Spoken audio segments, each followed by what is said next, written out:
कृष्णा कृष्णा कृष्णा मुरली मनोहर कृष्णा गोपाला गोविंदा हे दामोदरा। भाग्य,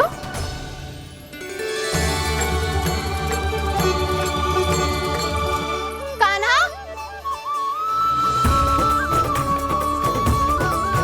एक तो चोरी की और ऊपर से मूर्ख बना के भाग को। ये ठीक ना है, मुझे यशोदा जीजी को बताना ही होगा, और वो भी इसके घर पहुंचने से पहले।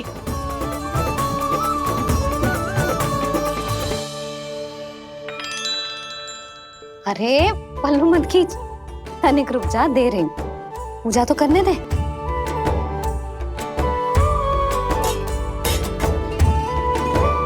ले, अब जितना मन करे उतना प्रसाद खा।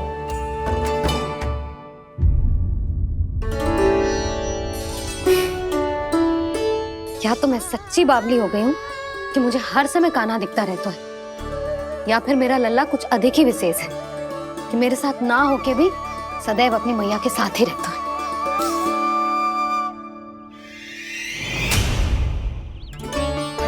आज तो कैसे प्राण बचे, नारायण ही जानते हैं। मैं तो पाऊ को सिर पर लेके ऐसे सरपट भागो कि पूरे गोकुल में बड़ बोले। इस समय तो बड़ी बड़ी मत हाको, पर असली लाभ तो वानर महाराज ने उठाया है। पूरी की पूरी मटकी अकेले लेके निकल लिए। ये हमारी प्रतीक्षा कर रहा था ताकि हम माखन बांट सके। हमारे साथ ना दाऊ, उनके साथ।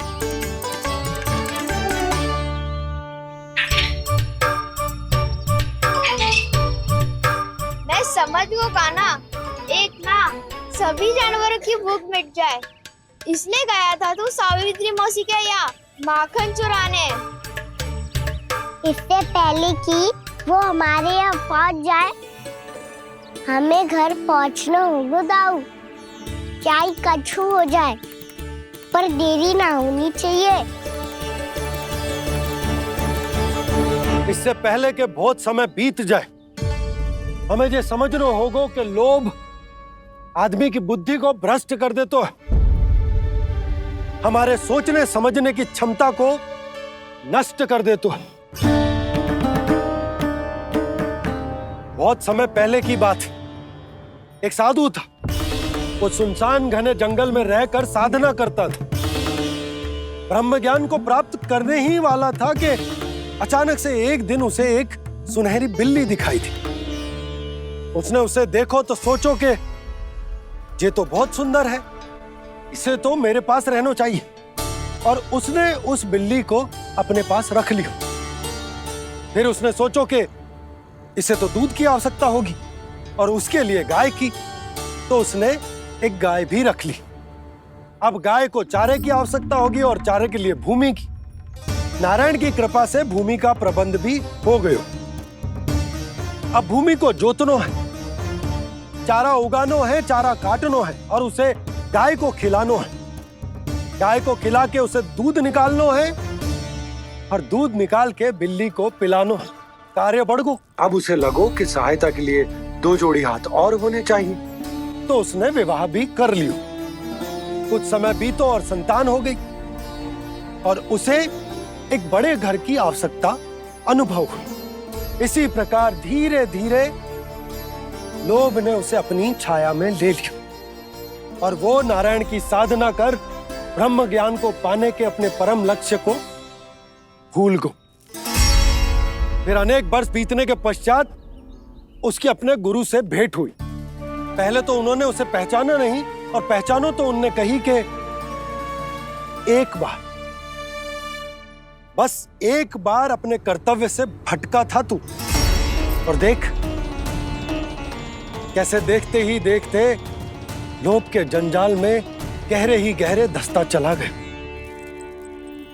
सोचो, कहीं उस व्यापारी को धन के लोभ में अपना वचन देकर आप सब भी यही भूल तो ना करने जा रहे। परिवार, घर द्वार, भोजन, सुख शांति जीने के लिए आवश्यक ये सब कुछ तो है आपके पास। इसीलिए मुझे चिंता हो रही कि जिस प्रकार उस साधु ने ब्रह्म ज्ञान प्राप्ति का अवसर गवा दिया था, आप सब भी इस लोभ में आकर अपना सुख चैन ना गवा दो।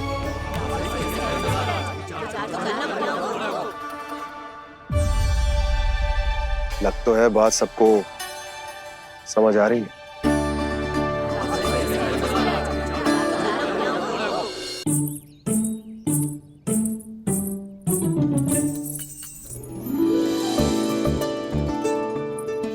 भाभी आसानी से ना मिलने देंगी कान्हा से, पर उसे देखे बिना रहा भी तो ना जा रहे हो मुझसे। कहाँ है वो? मुझ पे बहुत क्रोध है उन्हें। इतने शीघ्र शांत ना होगा, उन्हें मनाना तो पड़ेगा ताकि मैं नंद भवन में फिर से बिना किसी रोक टोक के आ जा सकूं। पर क्या बोलूं, कैसे मनाऊं उन्हें?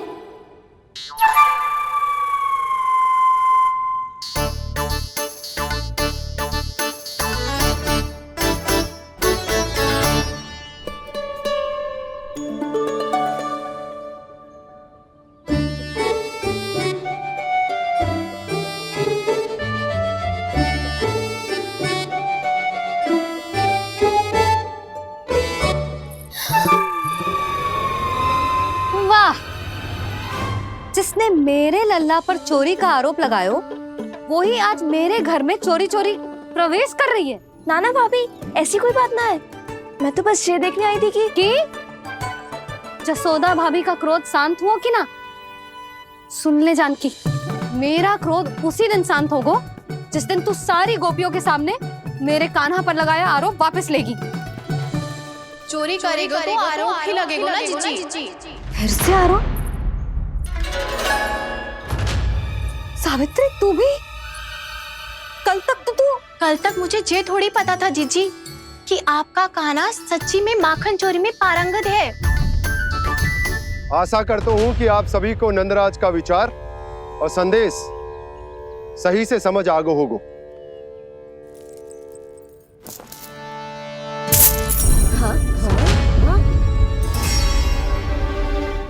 सिक्कों की खनक बता रही है कि पोटली कितनी भारी है।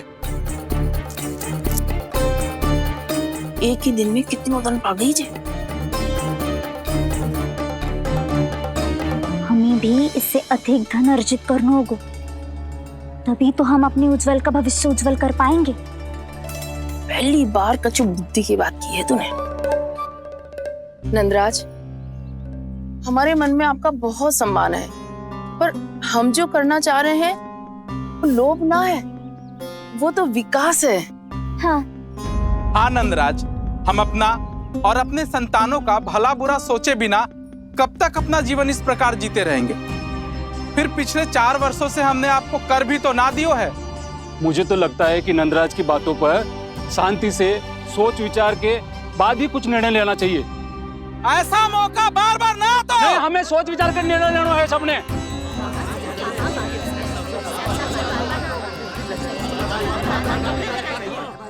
चोरी में पारंगत?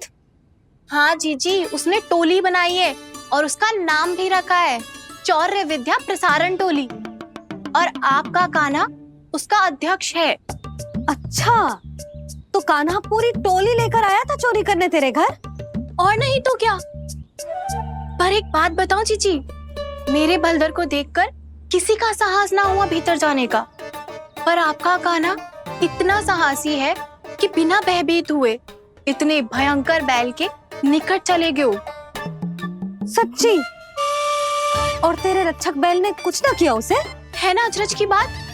क्रोध के स्थान पर वो तो उसके सामने ऐसे झुको जैसे कि प्रणाम कर रहा है। और जीजी, आपका कान्हा साहसी ही ना, बहुत चतुर भी है।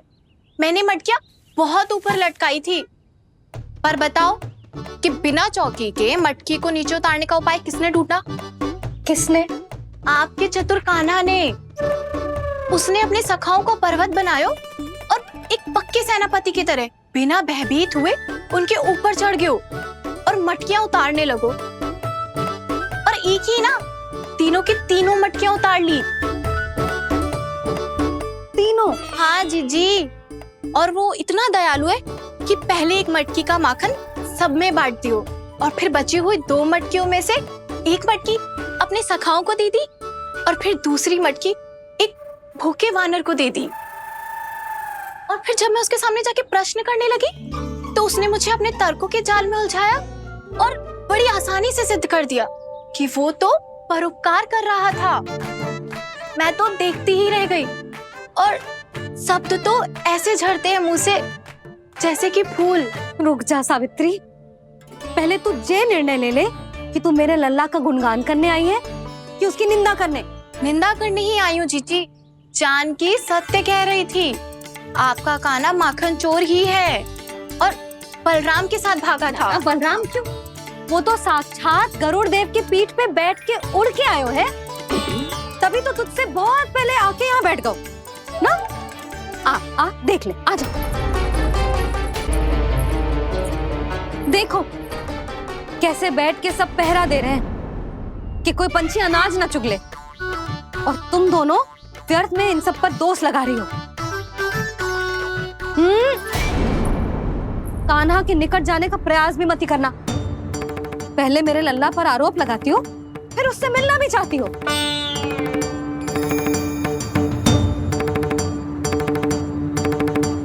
पर जीजी चोरी, अरे उसे तो चोरी का अर्थ भी ना पता होगा। तुम दोनों को नारायण का भय भी ना है क्या? हाँ, मेरे लल्ला पर आरोप लगाने से पहले तुम दोनों को लज्जा ना आई? हे नारायण, अब आप ही बताओ मैं क्या करूं। लग तो है किसी की घोर दृष्टि लगी है कि बार बार मेरे लल्ला पर आरोप लगते हैं। किसी की क्या, तुम दोनों की दृष्टि लगी है। या तो तुम दोनों मनगढ़ंत कथाओं को सत्य बताना छोड़ दो, या फिर कृपा करके मेरे घर आना बंद कर दो।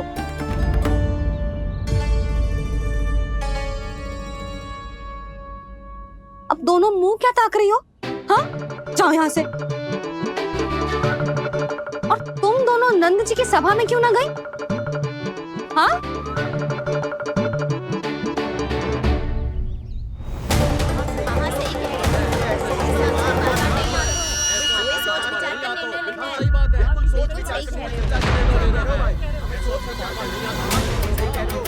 जी कौन? पहले तो कभी ना देखो इसे।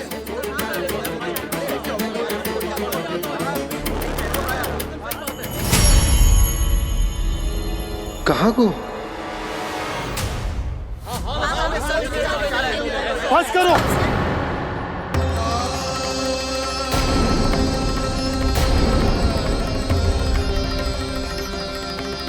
मेरी आंखों के सामने मैं गोकुल में इस तरह फूट पड़ते ना देख सकता। राजा हूं मैं, परंतु आज तक मैंने कोई भी निर्णय आप सब पर ना थोपो और ना ही आज थोपूंगा। मुझे पता है आप सबके पास कल सूर्यास्त तक को समय,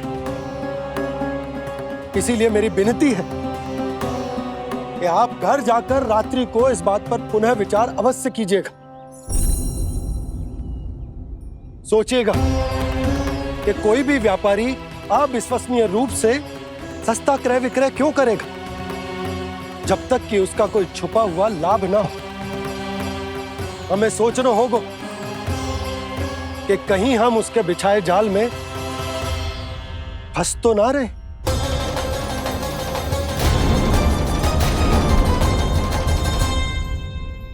बच गए भैया, जैसे तैसे ही सही, पर समय से पहले पहुंच ही गए हो।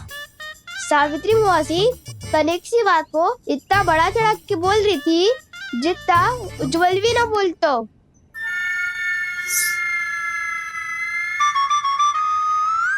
वैसे आनंद तो बहुत आयो, सच्ची। हाँ, बेहतर लगा तो माखन भी तो मिला और परोपकार भी होगा। बता कान्हा, और किसके घर जाना है अब? आज ही तो हमें शिक्षा मिली है, इतनी शीघ्र भूल गए तुम सब। लोग के चक्कर में पड़ोगे तो फंसोगे। लोग के चक्कर में पड़ोगे तो फंसोगे।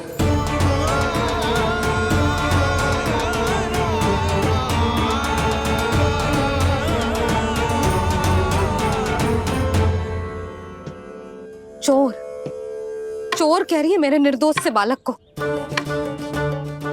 दोनों ने अति ही कर दी है।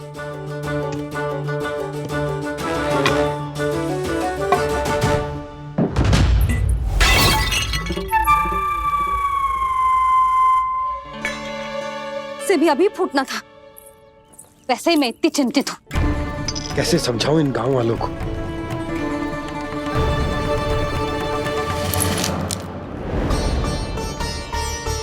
कोई समझने को तैयार ही ना है। लगता है सबकी बुद्धि भ्रष्ट हो गई है। सही कह रही हो यशोदा तुम। मुझे तो लगता है कि सोचना समझना ही छोड़ दिया सबने। अनेकों तर्क देके समझा दियो, सिद्ध कर दियो, पर इनकी मोटी बुद्धि में कछु आतो ही ना है। यशोदा तुम तो तर्क की कह रही हो, मैंने तो उदाहरण देकर समझाने को प्रयास किया, पर अपनी बुद्धि के आगे कछु ना समझ में आ रहा हो इन गांव वालों को। क्या सारे के सारे गांव वाले मेरे लल्ला पर आरोप लगा रहे हैं? जी क्या कह रही हो तुम? मैं तो गांव वालों की बात कर रहा हूँ जो नारायण के नाम पर वचन देकर उस अपरिचित व्यापारी को अपने दूध, दही, घी, माखन सब देने को तैयार है। लो कर लो बात। मैं गोपियों की बात कर रही हूँ जो लल्ला पर माखन चोरी का आरोप लगा रही हैं। और आज तो सावित्री ने भी लल्ला को माखन चोर कह के पुकारो है।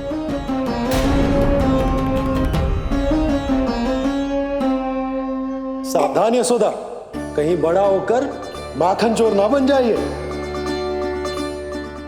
अच्छा, ये सब आप छोड़ो। स्त्रियों की बात है, मैं संभाल लूंगी। आप ये बताओ सभा में क्या हुआ? गोकुल में फूट पड़ गई यशोदा, लोभ की फूट।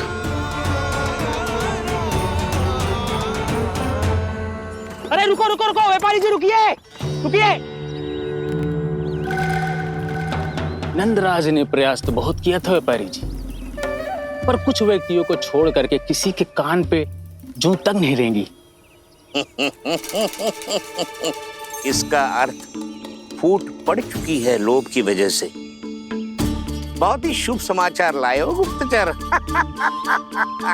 अब शीघ्र ही दिखेगा लोभ का चमत्कार।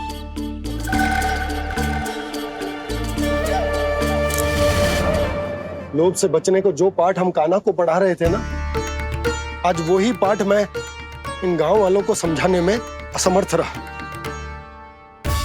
आप चिंता मत ही करो जी, धीरे धीरे सब ठीक हो जाएगा। तब तक बहुत देर हो जाएगी यशोदा। ये गोकुलवासी मेरे अपने, उन्हें अपनी आंखों के सामने मैं भूल करते ना देख सकता। वो सुलक्षणा, वो उस व्यापारी के प्रभाव में आ गए, और शंकरी मौसी और सुमति भी सुलक्षणा के मार्ग पर ही चल रही। कान खोल के सुन ले बहू, आज से घर में दूध पीनो बंद, दही खानो बंद, और माखन तो बिल्कुल न खानो। पर मैया, पर किंतु परंतु कुछ ना सुननो मुझे। सुलक्षणा की जैसे धनवान बननो है कि ना?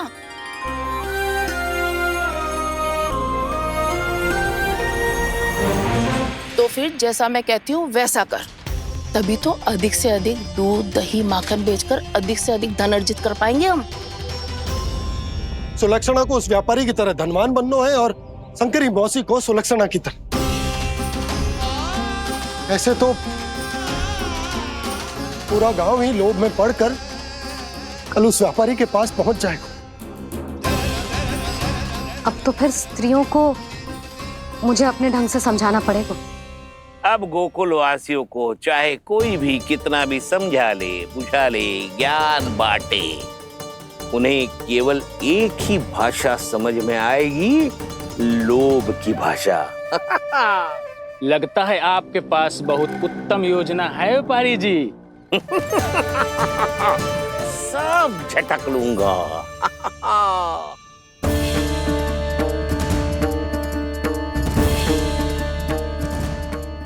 आपको क्या लगता है प्रभु, मैया के समझाने से गोपियां समझेंगी?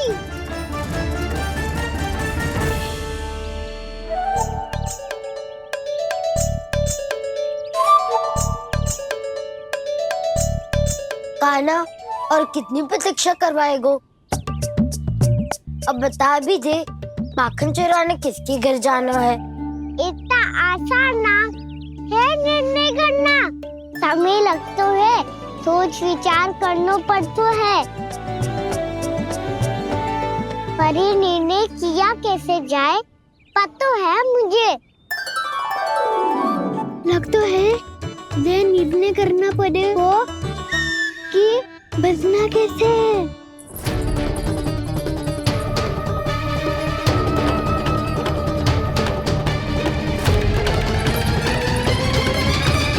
सावित्री मौसी ने हमारे 14 विद्या प्रसारण के बारे में सबको बता दियो क्या?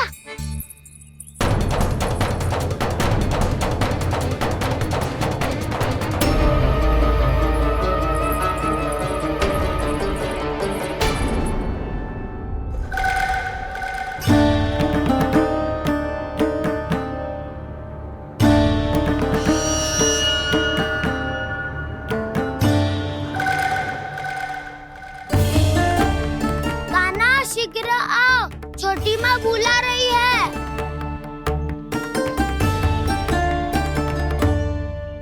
अब डांट भी पड़ेगी और कुटाई भी होगी। 14 विद्या प्रसारण कल ही आरंभ हुआ था और आज ही समाप्त हो जाएगा। सब इतने गंभीर क्यों है आज? गंभीर तो होंगे ही ना दाऊ, क्योंकि मैया आज अच्छा वाला पाठ पढ़ाने वाली है।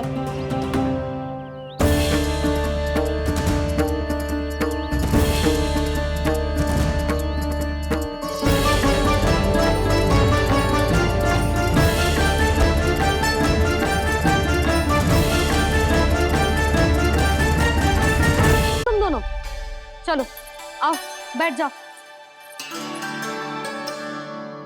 जशोदा जी बता तो दो, सवेरे सवेरे क्यों बुलाया है हम सबको? रुको, इतनी शीघ्रता क्या है? पहले इन बालकों को कुछ खिलाने तो दो। अभी खेलने निकलेंगे ना, पूरी दोपहर दिखाई ना देंगे।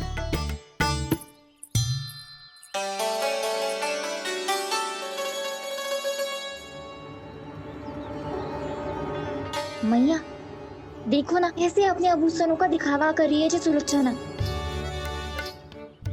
चिंता मत कर बहू, शीघ्र ही हम इससे अधिक आभूषण और इससे अधिक उत्तम वस्त्र पहन के घूमेंगे। ये देखो तुम दोनों के लिए क्या बनाओ है मैंने। पूरे गोकुल में प्रसिद्ध मेरे पेड़े। चलो लो। यशोदा, ये तो बहुत सारे हैं। हाँ जशोदा जी, इतने सारे तो मैं भी ना खा पाऊं। क्यों दृष्टि लगा रही हो सुलक्षणा? बढ़ती आयु के बालक हैं, खाने दो इन्हें। तुम सब कछु मत सुनना, जी भर के खाओ। देखा ना?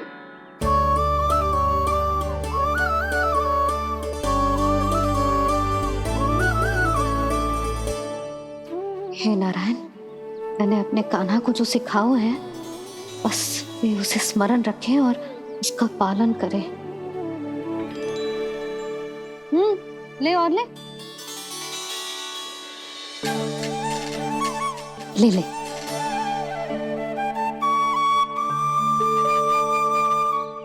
आज तो एक के बाद एक पेड़ मिल रहे हैं, वो भी बिना रोक टोक के।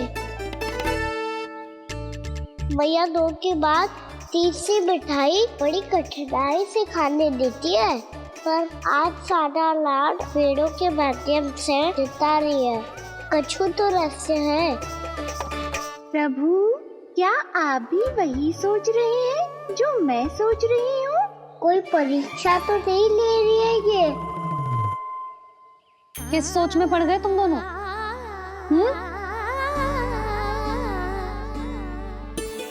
खाओ ना। जब तक पेट और मन दोनों ना भर जाए तब तक खाओ। बस यशोदा, इतना पर्याप्त है। अरे ना जिज्जी, घर के शुद्ध मावा और गुड़ के बने, कितना भी खा ले कोई हानि ना होगी। लो और लो।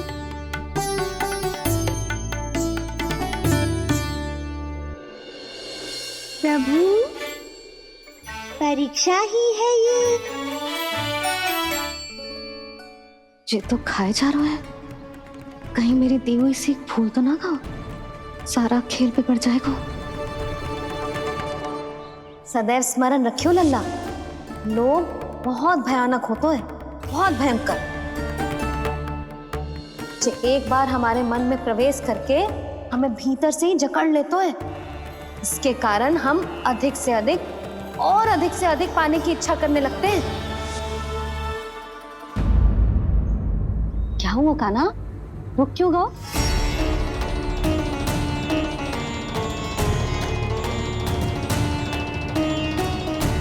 आपने तो सिखाया था मैया, जितनी आवश्यकता हो उतना ही लेना चाहिए, लोभ कभी ना करना चाहिए।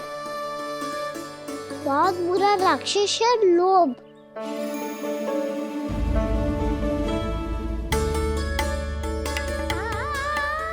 बुरा और खाने में कोई बुराई ना है कान्हा, ले ले। ना मैया, लो मैं अधिक खाऊंगा तो फिर पेट पकड़ के बैठना पड़ेगा।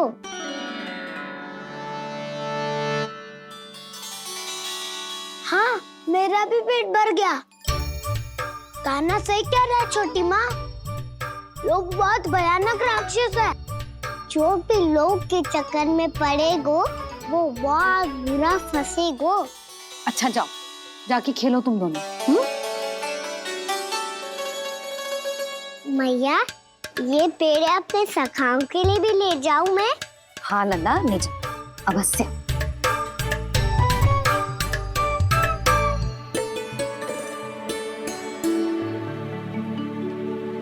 देखो, जो बात इन नन्हे से बालकों को भी समझ में आ रही है, वो तुम सबकी समझ क्यों ना आ रही?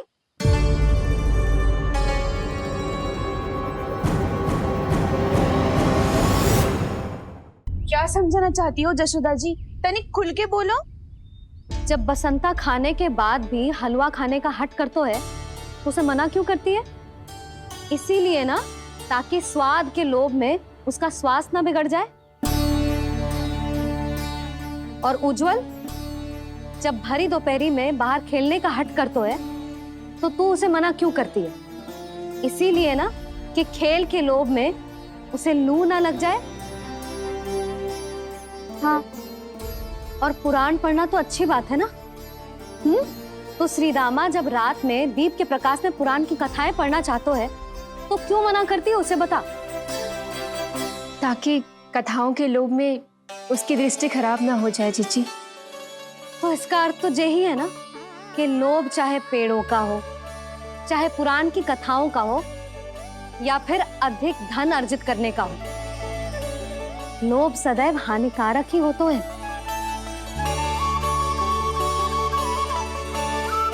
जे बात तुम ही सब ना समझोगी तो अपने बालकों को कैसे समझाओगी? बोलो। हम सबकी मैया यहाँ क्यों आई है? डांट पड़ी क्या? चौरी विद्या प्रसारण टोली के बारे में सबको पता चल गो क्या? चिंता के चने चबाना छोड़ो और ये पेड़े खाओ। भीतर और भी गंभीर समस्या पे चर्चा चल रही है। कैसी समस्या? लोग की भयानक राक्षस की समस्या। व्यापारी जी, नंद जी ने कल सभा बुलाई थी और आज रानी यशोदा जी ने सारी स्त्रियों को अपने घर पे बुलाया है, तो आपको नहीं लगता कि हमें कुछ करना चाहिए? करना तो चाहिए गुप्तचर। सबसे पहले हमें हाट जाकर गोकुल वासियों की प्रतीक्षा करनी चाहिए। सूर्यास्त से पहले वो सारे मूर्ख वहां आने वाले हैं, मेरे सामने नारायण के नाम का प्रण लेने। उन्हें चाहे कोई भी कितना भी समझा ले बुझा ले, उससे कोई अंतर नहीं पड़ेगा गुप्तचर। हमारा वास्तविक धन क्या है? दूध, घी, दही, माखन, यही ना? हाँ, तो श्री नारायण की कृपा से तो हमारे पास इसकी कोई कमी ही ना है। तो हम सब तो पहले से ही धनवान हुए ना। तो फिर जे गौधन अपने परिवार और संतान में बांटने के बाद जो भी बचतो है वो तो हाट पे बिखी जातो है ना। तो फिर मथुरा के किसी अपरिचित व्यापारी के साथ माथा फोड़ने की क्या आवश्यकता है? जशोदा जी, हम आपकी और नंदराज की चिंता समझते, पर इसकी कोई आवश्यकता ना है। कुछ उल्टा सीधा नहीं करेंगे हम। विश्वास रखो जशोदा, हम जो कुछ करेंगे समझदारी से करेंगे। लोभ में आके कोई निर्णय नहीं लेंगे हम लोग, है ना? हाँ। अच्छा, अब चलती हूँ। बुलावे की सूचना पाके सब कार्य ऐसे ही छोड़कर आ गई थी।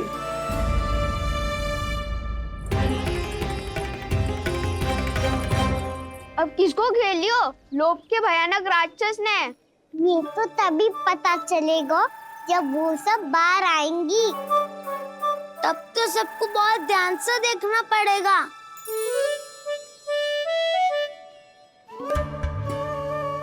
देखना तो पड़ेगा दाऊ, तभी तो पता चलेगा माखन चुराने किसके यहाँ जाना है। नाना,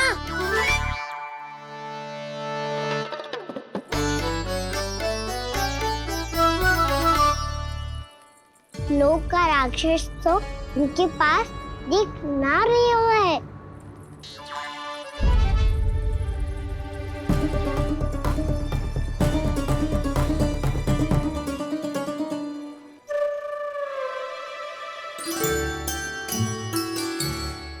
नारायण का बहुत बहुत धन्यवाद।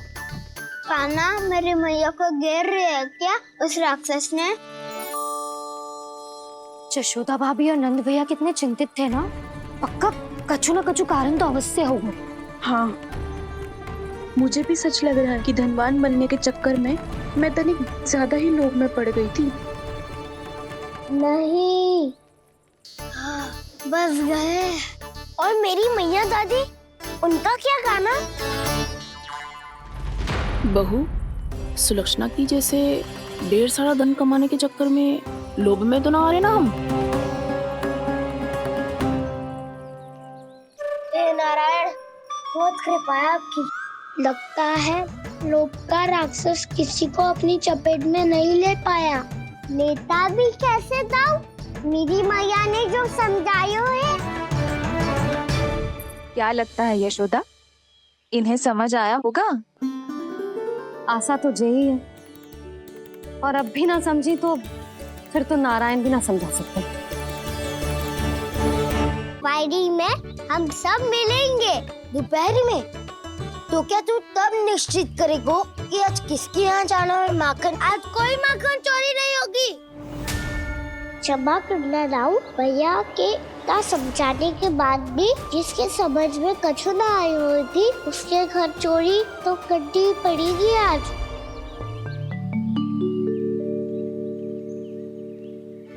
व्यापारी जी, सारी स्त्रियां एक साथ यहीं आ रही हैं। मेरे चक्रव्यूह में फंसने की इतनी शीघ्रता कि संध्या तक भी नहीं रुक पाई।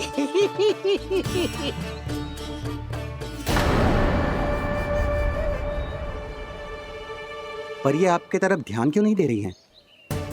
लगता है गोकुल की रानी ने इनको पाठ पढ़ा ही दिया। अब आपको ही कुछ करना होगा व्यापारी जी। करूंगा, अपनी चाल सबसे अंत में चलूंगा, किंतु अभी उनके लिए एक घोषणा ही पर्याप्त होगी।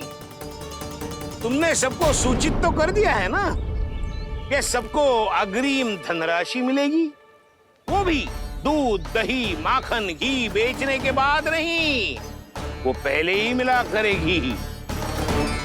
वो भी केवल एक दिन की नहीं, पूरे सप्ताह की। मैं बिल्कुल सही कह रही थी। जशोदा जी और नंदराज व्यर्थ ही चिंता कर रहे थे। यदि व्यापारी जी के मन में कोई मैल होता तुझे अग्रिम धनराशि थोड़ी ना देते। बात तो तुम सही कह रही हो सुलक्षणा।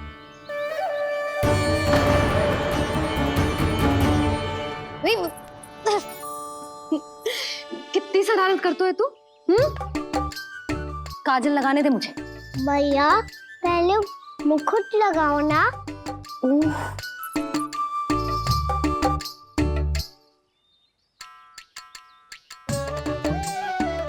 और मेरी मुन्नी? हाँ हाँ, रुक जा। ले बस, होगा प्रसन्न? भैया, मैं ना चाहता मैं ऐसे फिर से भूल जाऊं।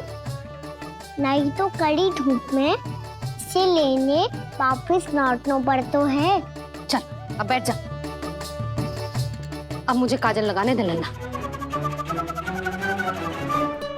भैया इतना सारा काजल मत लगाओ, छोटा सा बालक लगता हूँ मैं। आहा, नखरे तो देखो, इतना सज धज के तो तेरे बाबा भी ना जाते बाहर, दृष्टि लग जाएगी लल्ला। चुप करो। उनको तो आ सकता ही ना है मैया, वो तो गोकुल के राजा है। वैसे भी मुझे भी कम मत समझो, मैं भी राजा हूँ अपनी टोली का। कौन सी टोली? अपनी। ये क्या कर रहे हैं प्रभु? बता, कौन सी टोली? बालकों की टोली मैया, मारी खीर वाली टोली का।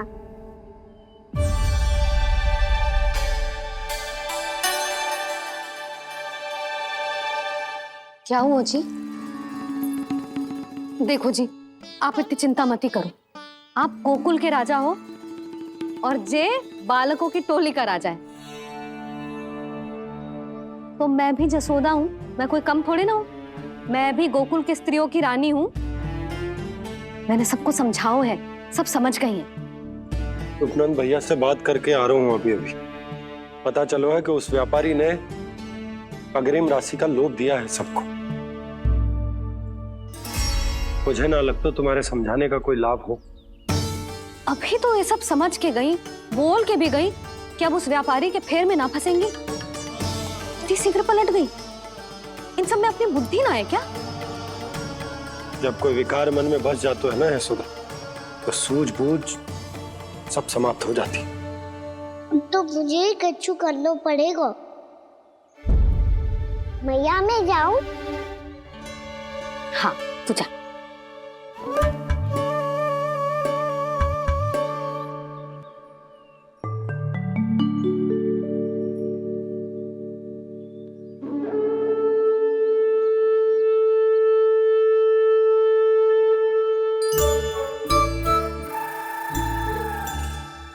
बहुत बड़ी समस्या हो गई है सखाओ। कैसी समस्या? लोभ का भयानक राक्षस कहीं ना गयो, वो अभी भी यही है। मुझे पता था, और इसका सबसे अधिक प्रभाव तो मेरी मैया और दादी पर ही हुआ है। तुम सच कह रहे हो उज्जवल? हाँ। अरे कछु ना बलदाऊ, जे बड़ बोला तो ऐसे ही बात करते रहेगा, बड़ा चढ़ा के। बड़ा चढ़ा के नहीं बोल रहा हूँ मैं। आज से घर पे दूध दही माखन घी सिर्फ एक बार ही मिलेगा। पर क्यों? ताकि अधिक से अधिक दूध दही माखन घी बचाकर उस व्यापारी को 2 गुना मूल्य पे बेचा जाए। इतने से तो काम ना चलेगा। उस सुलक्षणा से, और मैं तो कहूँ सुलक्षणा से ही क्यों, पूरे गोकुल में सबसे अधिक धनवान बनना है तो और माखन जमा करना पड़ेगा। हाँ हाँ मैया, लाओ मैं इसे ऊपर रख देती हूँ। चोरी चुपके से खा तो ना जाएगी ना? तेरी घबराहट बता रही है कि घर से निकलने से पहले तूने थोड़ो माखन तो खाया है। सच्ची बोल। ना ना मैया, मैं क्यों माखन खाऊंगी? मैं भी तेरी मैया हूँ लाली, माप के रखो तो मैंने।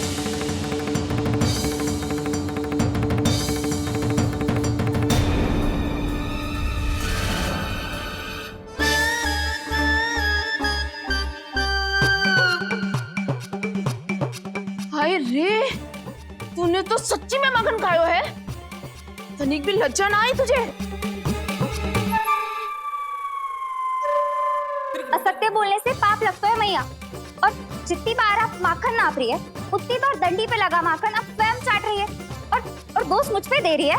वो तो बस मैं इसलिए चाट रही थी कहीं व्यर्थ ना जाए। और तेरी जीभ है कि तीखी मिर्ची। एक तो मैया से बहस करती है और चोरी चुपके स्वयं खा के मैया पे दोष भी धरती है। हे नारायण, कैसी बहू दी है मुझे। जा दूर हो जा मेरे कक्ष से, और माखन के तो आसपास भी दिखने की आवश्यकता ना है। इस चटोरी को तो कोई भरोसा ना है। माखन को तो सुरक्षित स्थान पर रखना पड़ेगा।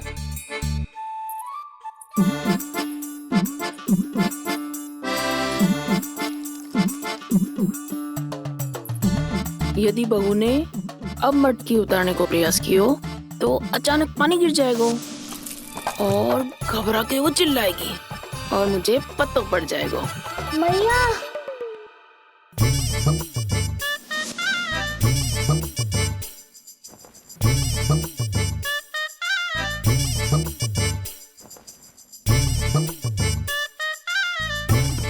ये माखन तो मैं किसी को छूने भी ना दूंगी, तभी तो बनूंगी धनवान, बहुत धनवान। मैया माखन बेचने कहीं अकेली ना निकल जाए। जे तो पता भी ना चलने देगी कि कितना धन मिलो है। इन्हें अकेली धनवान ना बनने दूंगी मैं भी बनूंगी धनवान, बहुत धनवान। पहले तो जब चाहे तब भरपूर माखन खा सकता था, पर अब दोनों तो ऐसे संभाल के रखती हैं कि जैसे माखन की मटकी ना स्वप्न का कलश हो। मेरे यहाँ भी ऐसा ही हो रहा है। नारायण का बहुत बहुत धन्यवाद। नंजी और जशोदा जी की बातों में आने से पहले ही सत्य का पता चल गया।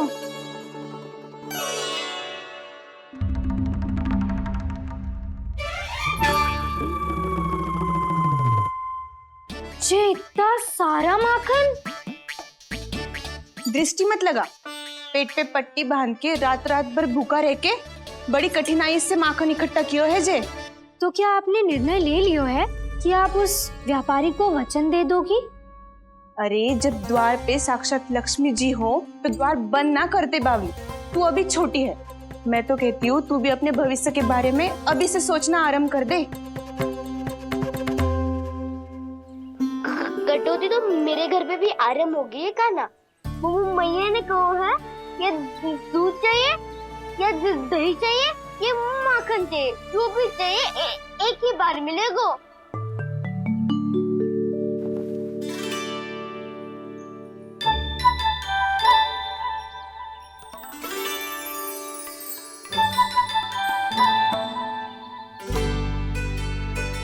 तब हमारी टोली को ही कुछ करना पड़ेगा।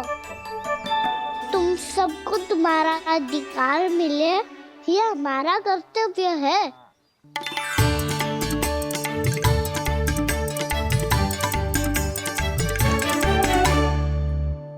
अब हम कछु ना कर सकते यशोदा। यदि अब मैंने उन्हें रोको तो उन्हें लगेगा कि मैं उनसे उनकी उन्नति का अधिकार छीन लूं।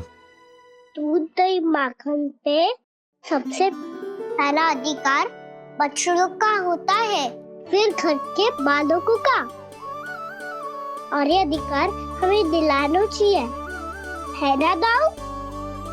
मैं सब समझता हूँ कान्हा। तुम मुझसे इसलिए पूछ रहे हो ताकि तुम माखन चोरी की योजना बना सको, पर मैं तुम्हारा समर्थन नहीं करूँगा। पर दाऊ ना, पिछली बार तुमने ही कहा था ना कि हम ये चोरी केवल वानर महाराज की सहायता के लिए ही कर रहे हैं। लो, वानर महाराज भी आ गए हमारा साथ देने।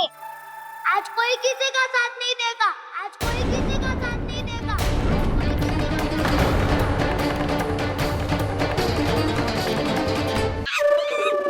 लो, वानर महाराज भी आ गए हमारा साथ देने। आज कोई किसी का साथ नहीं देगा।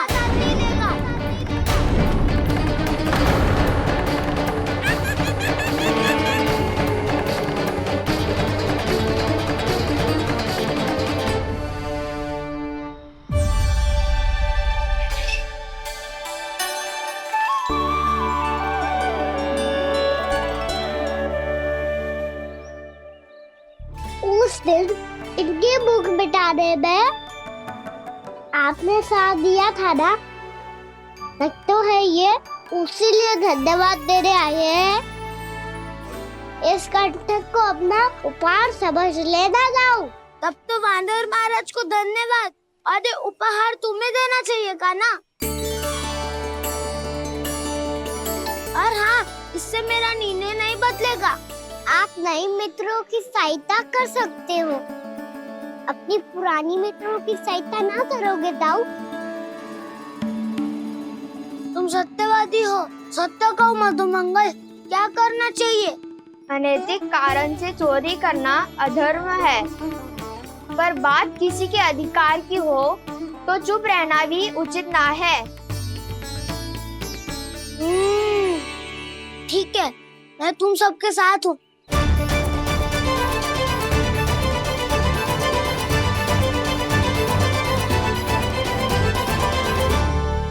देखो जी, इन भोले भाले बालकों को ये भी ना पता कि इनके मैया बाबा कितनी बड़ी भूल करने वाले हैं। तो बताता ना, किसी घर से आराम करना चाहिए हमें। वसंता, नाना मेरे घर से ना। उज्जवल, मेरे घर तो असंभव है काना। मेरी मैया और दादी किसी योद्धा से कम ना है। आग गड़ा के दिन रात सुरक्षा करती है मटकी की। नन्ना मुरली इधर ही छोड़ गए, मैं देख के आती हूँ जी। इतनी गंभीर चर्चा चल रही है और यशोदा को खाना की मुरली की पड़ी। पर किसी ना किसी के घर से तो आरंभ करना पड़ेगा। किसके घर और क्या आरंभ करना पड़ेगा? हाँ,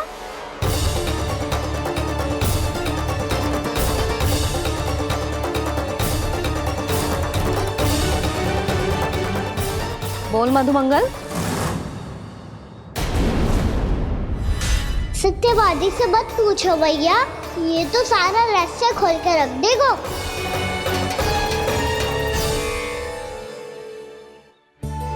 भैया ये देखो कंठ, नंदन बोला जाने कहाँ से ले आए इसे। अच्छा, तो तुम सब घर घर जाके जे पता लगाना चाह रहे थे कि जे किसका है ना?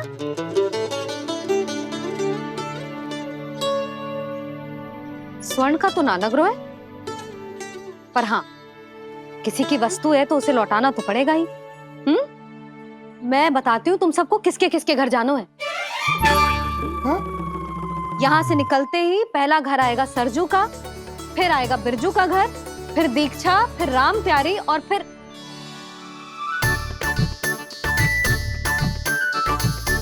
अब इतने सारे नाम तुम लोग कैसे स्मरण रखोगे? रुको, मैं सूची बना के देती हूँ। रुको। हाँ, सूची।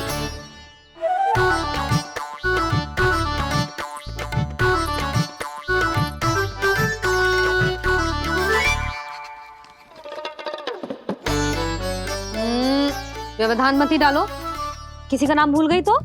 जाने अनजाने ताई जी भी शौर्य विद्या प्रसारण टोली की सदस्य बन गई है आज।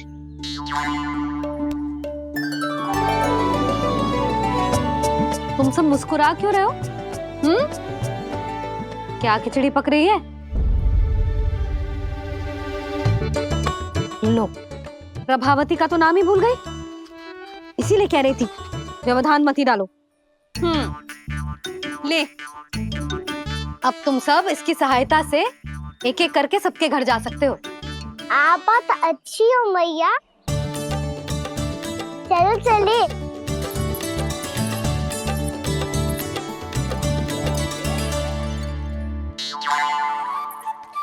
अरे, अब आप कहाँ चलिए? ऐसे हाथ पर हाथ धरे ना बैठ सकते हो यशोदा। उपनंद भैया से चर्चा करने जा रहा हूं, हो सकता है कोई उपाय सूझ जाए।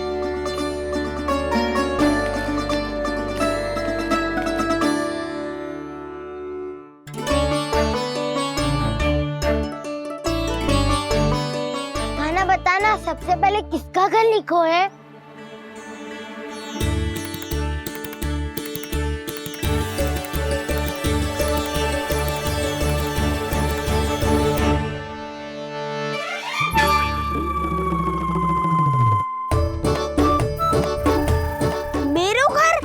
भैया का आदेश से उज्जवल, सूची का पालन तो करना ही पड़ेगा।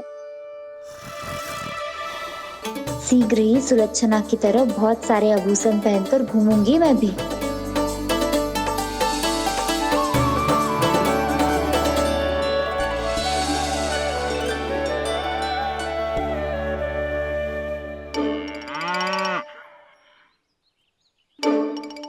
अब क्या हुआ काना?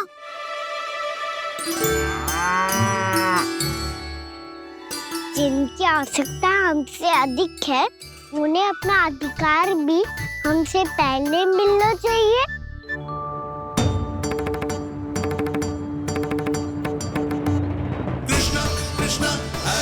कृष्णा कृष्णा कृष्णा मुरली मनोहर कृष्णा गोपाला गोविंदा हे दामोदरा कृष्णा कृष्णा हरे कृष्णा कृष्णा कृष्णा मुरली मनोहर कृष्णा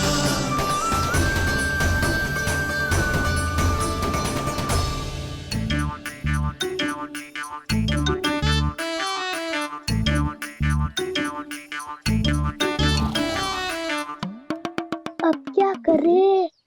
मम्मी कही थी ना, दो पैरी है, चोरी करना असंभव है।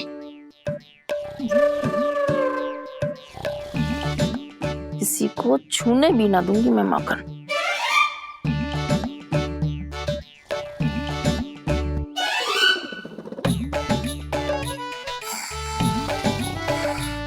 अरे दादी नींद में बड़बड़ा रही हैं।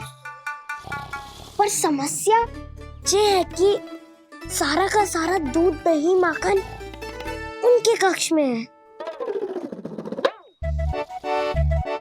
तो फिर सबसे पहले हमें कक्ष में प्रवेश का मार्ग खोजना चाहिए।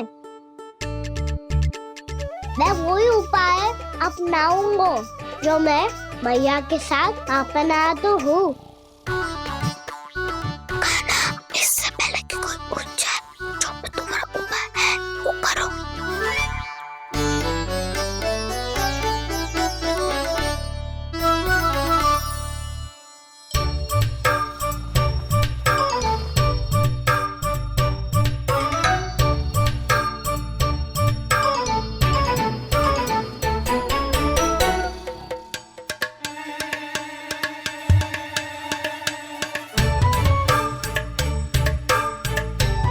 इससे क्या होगा?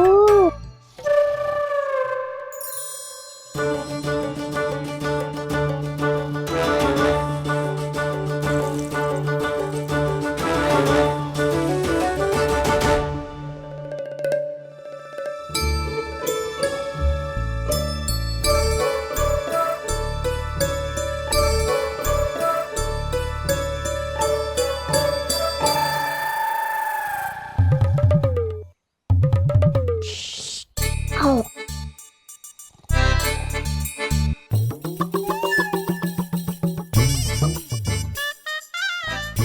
अरे चल ना।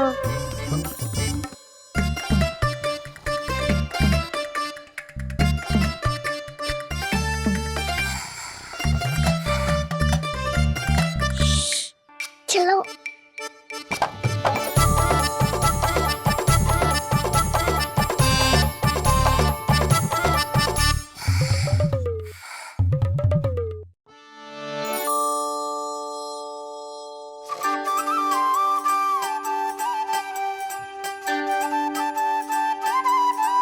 बड़े सौभाग्य उसने है पाए, कान्हा जिस घर से माखन चुराए, सूरी डोली को माखन खिलाए, बड़ा नटखट है नंद किशोर। भोला भाला कान्हा है माखन का चोर, अरे भोला भाला कान्हा है माखन का चोर।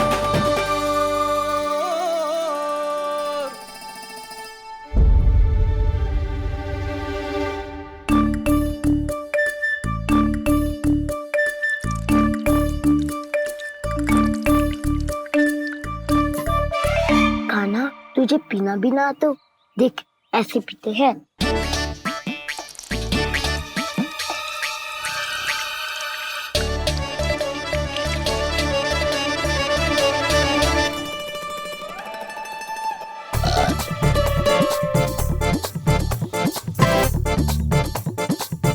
दूध दही माखन सब समाप्त। पर पेट तो तभी भरेगो जब माखन मिलेगो।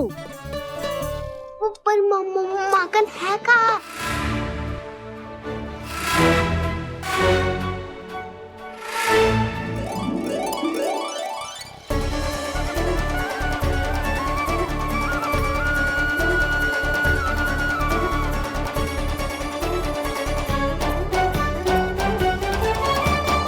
दूध दही खा के जो बल आयु है ना, उसका प्रयोग करते हैं और पर्वत बनाते हैं।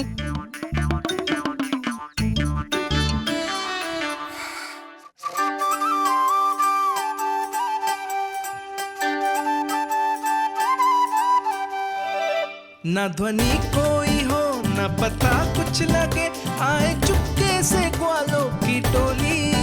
चाहे कितना बचाओ छिपाओ कहीं, सारा मक्खन ये कर जाए खाली।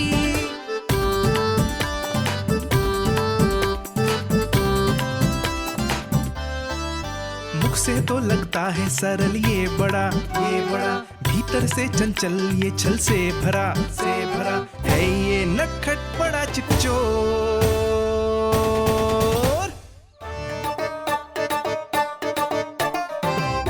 कोई हाथ भी मत लगाइयो मेरे माखन को। बहुत सारा धन अर्जित करूंगी मैं, बहुत सारा।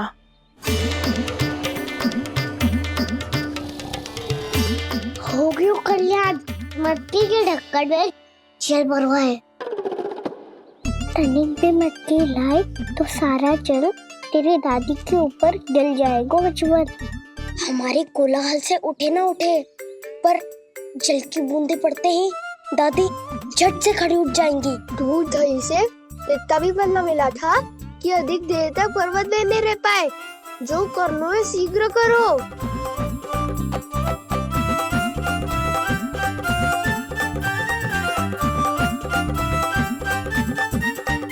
वसंता पूजा करते कमल का फूल लिया। उज्जवल की दादी प्रतिदिन चढ़ाती है लक्ष्मी नारायण को। नाना मैना दान आएगो तो पकड़े जाएंगे। फिर क्या दशा होगी हमारी? कान्हा, तुझे कैसे पता कि मेरी दादी प्रतिदिन कमल का फूल चढ़ाती है? फिर से फंस गो। ये तो ना बोल सकतो, मैं ही नारायण हूँ, मुझे ही चढ़ाती है ना वो। मैं नहीं बताया। आरती करो और पर्वत संभालो। दादी उठ गई तो बहुत बड़ी समस्या हो जाएगी।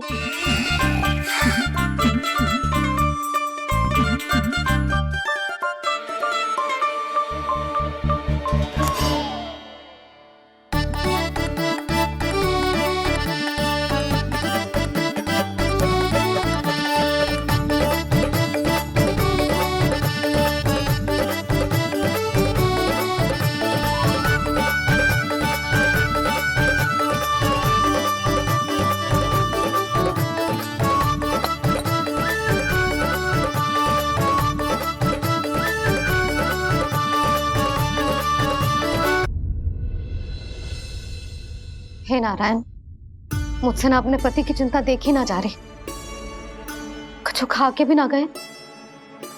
अब आप ही संभालो अपने गोकुल वासियों को। हाँ, नहीं तो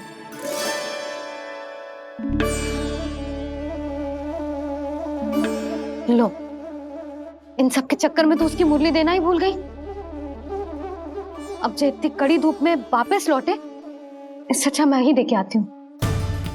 सूची के अनुसार अब तक शंकरी मौसी के यहाँ पहुंचे होंगे सारे के सारे। आज तो प्रभु रंगे हाथों पकड़े जाएंगे।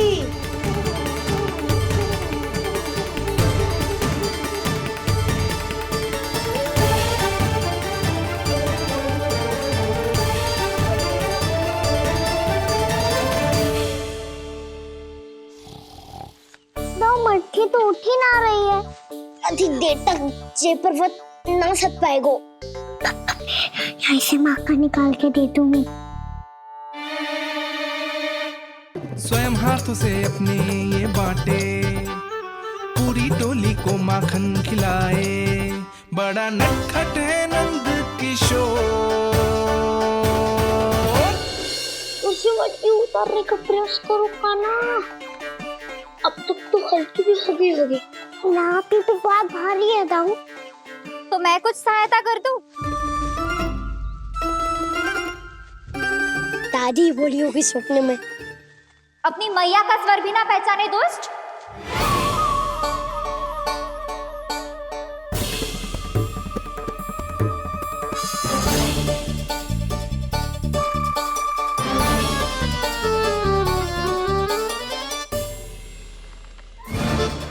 पूरे फंसे।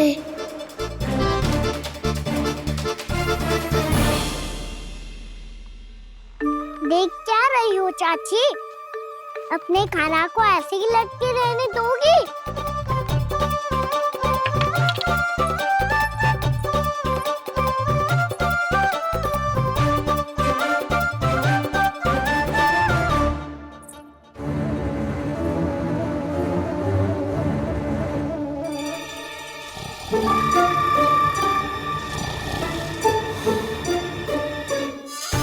अरे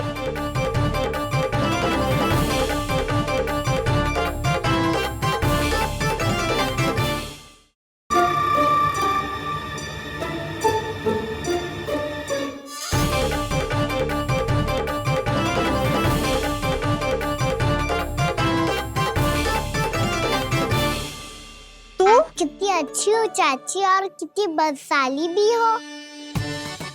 आपने अपने काना को गिरने से बचा ली हो आज। दादी अनुचित कहती है चाची, पूरे गोकुल में आपसे अच्छा कोई है ही ना। अच्छा, और गोकुल ही क्यों, मैं तो कहता हूँ पूरे ब्रज में आपसे। बस बस, पहले माखन चुरायो, अब मुझे माखन लगा रहे हो। पर तू बच ना पाएगो कान्हा, तुझे अभी सीधा जीजी के पास लेके जाऊंगी मैं।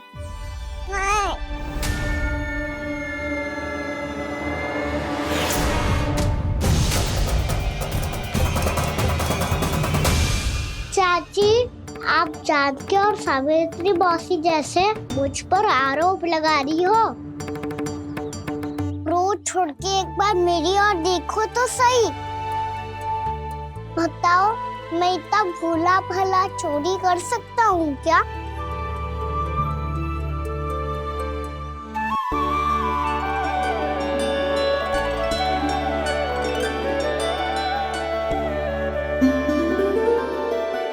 मैं तो बस उज्जवल की सहायता कर रहा था चाची।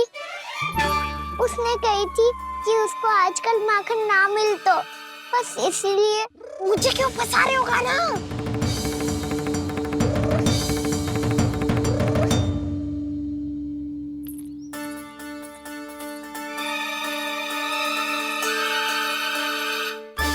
फंसेंगे तो वो देखो।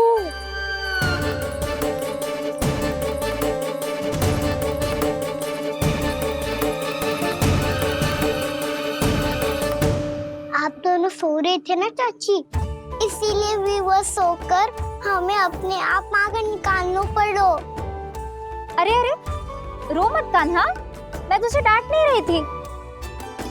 चल बस चुप हो जा।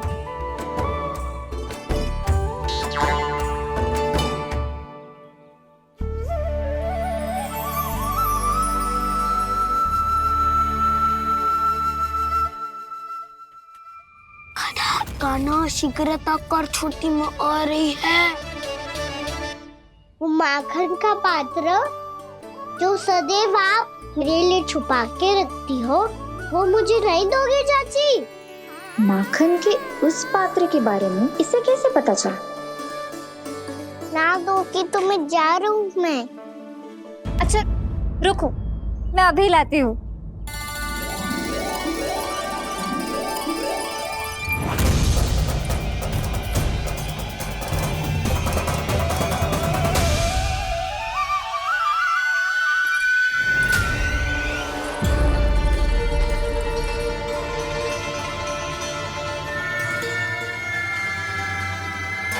सही कह रहे थे नंदराज, मैंने इतना समझायो इन्हें, इन पर तो कोई प्रभाव ही ना पड़ो।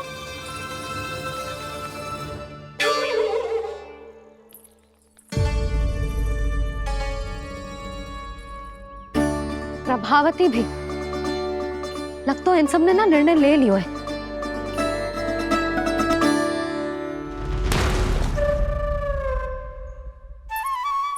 ये ले।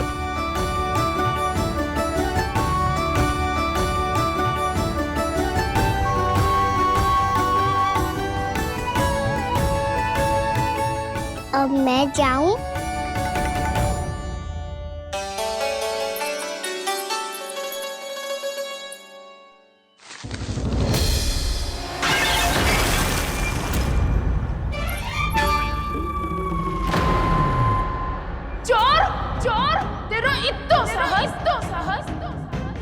मेरी आंखों के सामने तुमने माखन चुराया। कान्हा, कान्हा,